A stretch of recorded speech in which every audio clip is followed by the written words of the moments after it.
அனைவருக்கும் வணக்கம். என் பெயர் பா. சுஜிதா காளிதாஸ், கல்லை, கரூர் மாவட்டம். பாரதியாரின் ஆத்திச்சூடி வரிசை எண் 48 தெய்வம் நீ என்ற தலைப்பில் ஒரு சிறுகதையை நான் உங்கள் முன் கூற வந்துள்ளேன். இந்த வாய்ப்பினை வழங்கிய என் வாகை தமிழ்ச்சங்க குடும்ப உறுப்பினர்கள் அனைவருக்கும் எனது மனமார்ந்த வணக்கங்கள் மற்றும் நன்றிகள். முன்பெல்லாம் ஓடி ஓடி பிறருக்கு உதவி செய்து கொண்டிருந்த கர்ணன் தற்போது அவ்வாறு இல்லை. பெயருக்கேற்றாற்போல் தான் வாழ வேண்டும் என்று தன் நண்பர்களிடம் சொல்லிக் கொண்டிருக்கும் அவன் அதிலிருந்து மாறுவது என்பது அனைவரிடமும் வியப்பினையும் சற்றே வருத்தத்தையும் ஏற்படுத்தியது. கர்ணனின் உற்ற நண்பனான சத்தியசீலனுக்கு இது அறவே பிடிக்கவில்லை.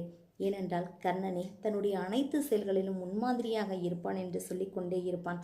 ஒரு நாள் சத்தியசீலன் கர்ணனிடமே கேட்டுவிட்டான், ஏண்டா கர்ணா, நீ எப்பவும் எல்லோருக்கும் உதவி செய்து கொண்டே இருப்பாயே, யாருக்கும் உதவி செய்யாத ஒருவன் உலகில் எதற்கும் உதவ மாட்டான் என்று வசனமெல்லாம் பேசுவாயே, நீயே இப்படி இருக்க, சிறிய உதவி என்று கூப்பிட்டா எனக்கு வேலை இருக்குன்னு சொல்ற, உன்னுடைய உயிர் நண்பனா எனக்கு இது சுத்தமாக பிடிக்கல என்று கர்ணன் மீது வைத்துள்ள நம்பிக்கையினை கோபக்கேள்விகளால் கேட்டுக்கொண்டு இருந்தான் சத்தியசீலன்.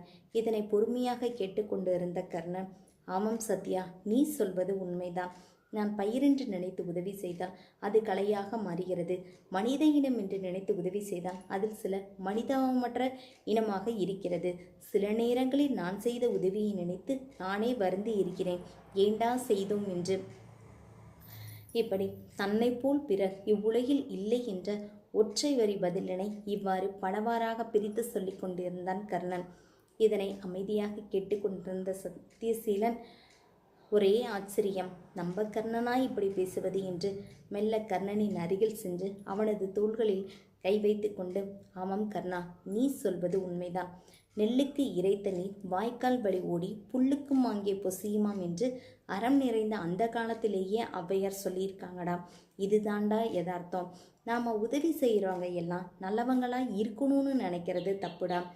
உனக்கு ஞாபகம் இருக்கா, பலத்த காயத்தோடு போதை ஆசாமி ஒருத்தர் கீழே விழுந்து கிடந்தாரு. அவரை நீ தான் கூட்டிகிட்டு போயிட்டு ஆஸ்பத்திரியில் சேர்த்த. நான் கூட வேணாண்டா கர்ணான்னு சொன்னேன், ஆனால் நீ கேட்கல. அவருக்கு சேர்த்தது மட்டும் இல்லாமல் அவருக்கு பண உதவியும் செஞ்சு பார்த்துக்கிட்டேன். அப்போ அங்கே மருத்துவர் வந்து உங்ககிட்ட சொன்னார், இவரை இன்னும் 1 மணி நேரம் தாமதமாக கூட்டிகிட்டு வந்திருந்தீங்கன்னா இவருடைய உயிருக்கே ஆபத்தாக முடிஞ்சிருக்கும்னு சொல்லிக்கிட்டு இருந்தப்ப போதைக்காரரோட மனைவி கை குழந்தையோட ஓடி வந்து உன் காலில் விழுந்து, ஐயா, நான் கடவுளை நேரில் பார்த்ததில்ல, இன்னைக்கு தான் நேரில் பார்க்குறேன்னு சொல்லிக்கிட்டு அழுதாங்க. நாம் 2 பேரும் தான் அவங்கள சமாதானப்படுத்தணும்.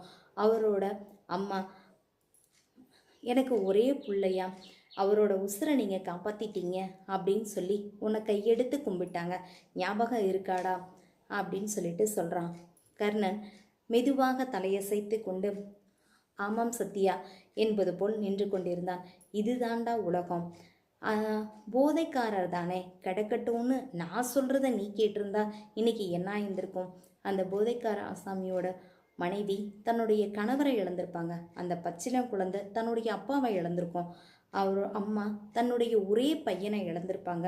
இப்படி அந்த குடும்பமே ஒரு ஆண் துணையை இழந்திருக்கும்.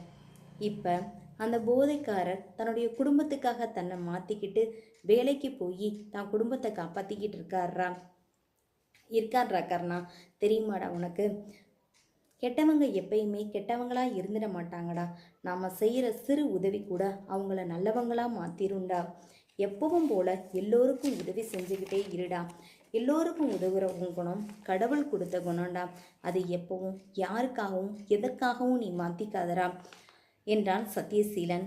சரி என்று தலையசைத்து கொண்டே கர்ணன் பயணிக்க தொடங்கினான் தனக்கே உரித்தான பாதையில். நன்றி.